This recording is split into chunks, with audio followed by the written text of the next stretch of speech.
Sorry for the crazy hair going on here. So yeah, last night was New Year's, and it was New Year's Eve.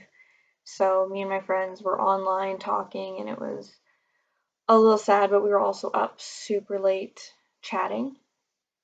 Um, and we drank. I was drinking, and when you're drinking, your inhibition's lower.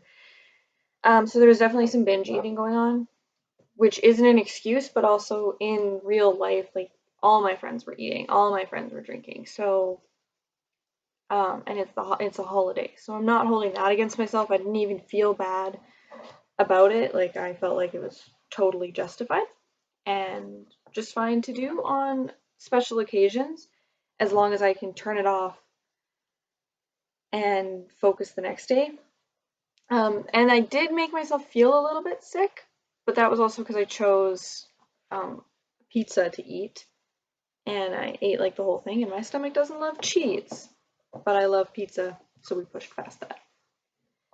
Um, so it wasn't like an intentional, I'm making myself sick. It wasn't completely out of control, but I definitely should have stopped eating and not went back for seconds around 1 in the morning. But by that point, you're tired, my pills had worn off, and I'd been drinking and having fun. So, shouldn't have. There was a loss of control. It was definitely binge eating.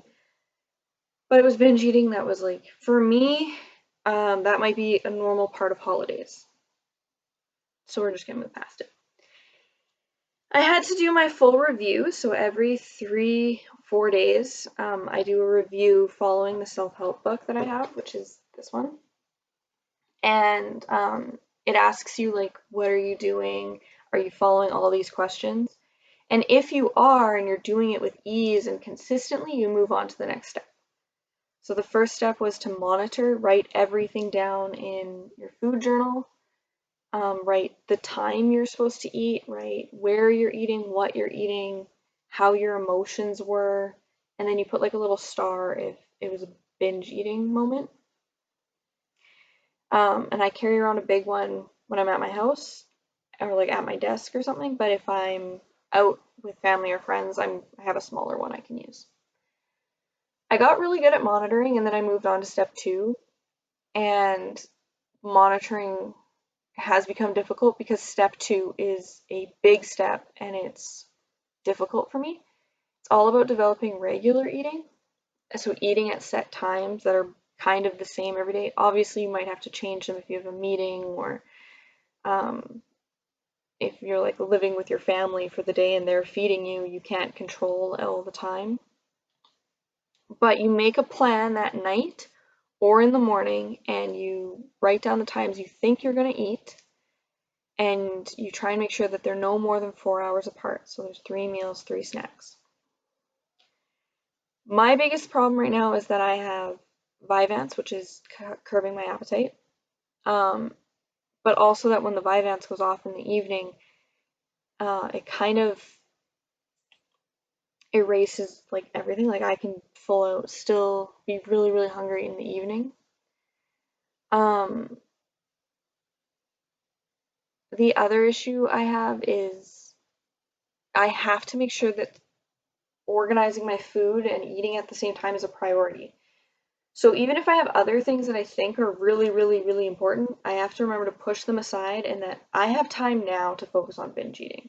I have time now to help myself get better at this before I go back to work in an actual school, where I might not have as much control and I might not have as much time. And then, if a student hurts themselves, that has to be priority now. So yeah, my first priority is following the self-care book that I have and getting counseling. Because right now the self-care book is my counseling. I'm waiting till Monday, hopefully the counselor phones and I can actually talk to a doctor. But right now all I got is the self-help book, so that's my priority for myself. And then my second priority is to make sure I take my pills every day. My third priority is physiotherapy. So like, not every priority you have in your life has to be around binge eating, but you have to know what actually is the most important thing in your life. And the reason I've chosen like binge eating, self-care, and taking my pills and sorting this out is I'm still young now, and if I can figure all this out and learn how to help myself, then when I'm older and I have a family, or even in a few weeks when I'm back teaching in school and working at my own university courses and this and that and this and that, I can still kind of focus on this. And I can have myself a little bit trained to remind myself that, like, if I'm not mentally healthy, I'm not going to be able to help my students to the best of my ability. I'm not going to be able to have the best relationships with my family. That's a big one I'm seeing is I don't have the greatest relationships with my family right now because there's activities I don't want to do around them, or there's conversations that I don't want to have. And in my head, I'm like, they're going to talk about food, they're going to talk about weight, which they usually do. But because those are triggers for me, I will full out avoid my family. And that's not fair to them. It's not fair to me. I love my family. So trying to, get this sorted out so I can have good relationships with my family again. Also because I didn't realize how much food was ruling my life until I started the Vyvanse. And I think I talked about this before, but it was so weird to sit there one day and be like, well, what do I do? Normally I'd be eating. Normally I'd be shopping. Normally I'd be walking to the store right now. And then suddenly I had all this free time. So once you start your path of fighting against binge eating, you might be shocked at how much it actually impacts everyday life and everyday life decisions. So I'll tell you guys a little bit more about this chapter 2 thing. The goal is to plan ahead, all your meals, plan them ahead. You don't have to like cook them. That might not be a great idea because then you're gonna have ready-made meals. And I know if I pre-cook my meals and like make them freezer meals, I just eat the whole thing, even if it's 4 days worth of spaghetti. It doesn't matter what you're eating, as long as you're eating. They're not focused on anything, but if you can have a diverse amount of food, that's a good idea. And I kind of took that as I should have some foods that I love and I like every day, even if they're not healthy for you. But I should also have foods that I don't like and that are healthy for me.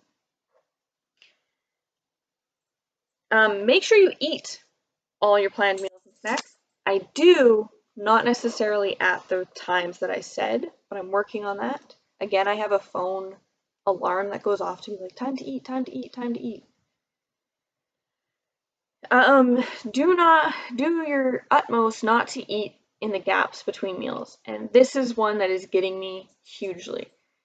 If I think suddenly that I'm hungry and I want something, even if it's like just small, it's not a binge moment, it's not a loss of control, but I'm like, oh man, I have a cookie. Don't eat in between these meals because it's not going to help you teach your body when you're hungry, and it's not going to have the full effect. So I have to remember, like, to not eat in between meals. Drink water, stuff like that. Your plans can still be flexible and everything. Don't have more than 4 hours between meals. That's not a problem. I never have more than 4 hours between meals.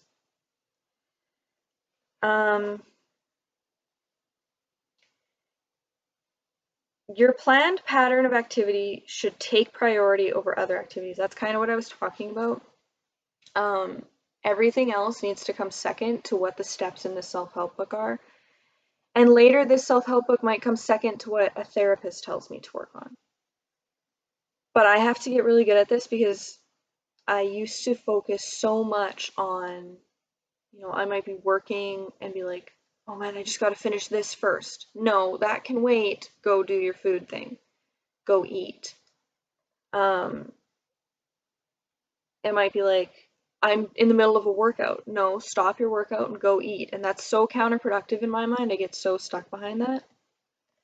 Get back on track immediately, and take it slow. So I've been following some of these tips, and I'm going to add some in. I only eat in my kitchen and my living room. Concentrate on what you're doing. I really have to start working on this one because last night my binge eating was definitely because I wasn't concentrating on my food. I was concentrating on my friends. That's not a bad thing, but it meant I ate an entire pizza, and I didn't need to.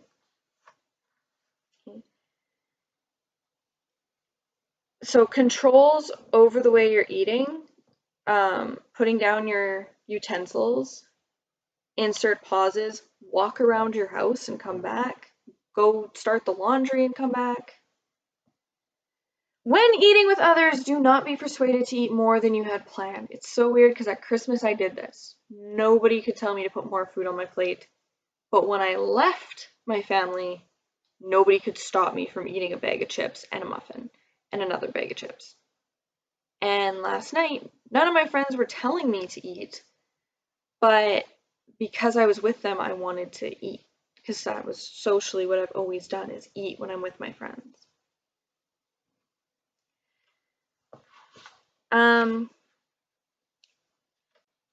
Some of the stuff is still about laxatives and things like that. So, unnecessary exposure to food. I've made sure all my food is in my pantry. I can't see any of it unless it's like tea, because you can have tea at any time. Adequate supply of food. I do have that, but I need to go shopping to make sure that I still have some of my favorite stuff. Like I love omelets. So let's make sure I always have something for an omelet. So currently I am planning meals, restricting my days eating to meals and snacks. So far I need to work on that. I'm not skipping any meals and snacks. There's no gaps longer than 4 hours. I am eating in between some of my meals and snacks because I think of something else that I want. But I get back on track pretty well, and I think like these videos, journaling really helps. But I definitely need to stay on step 2 and continue working on it because, again, I'm still struggling. It's not easy, and I'm not doing it every day. I think I had like, out of the past 7 days that I've been on step 2, I've had 4 change days, like days where I've done monitoring and my step 2 rules, which isn't bad, but you need 6 or 7 before you can move on. So yeah, I'm going to stop this video. I'm going to have another video right after this about working out with binge eating because I just found some really good information about how to work out properly when you're binge eating.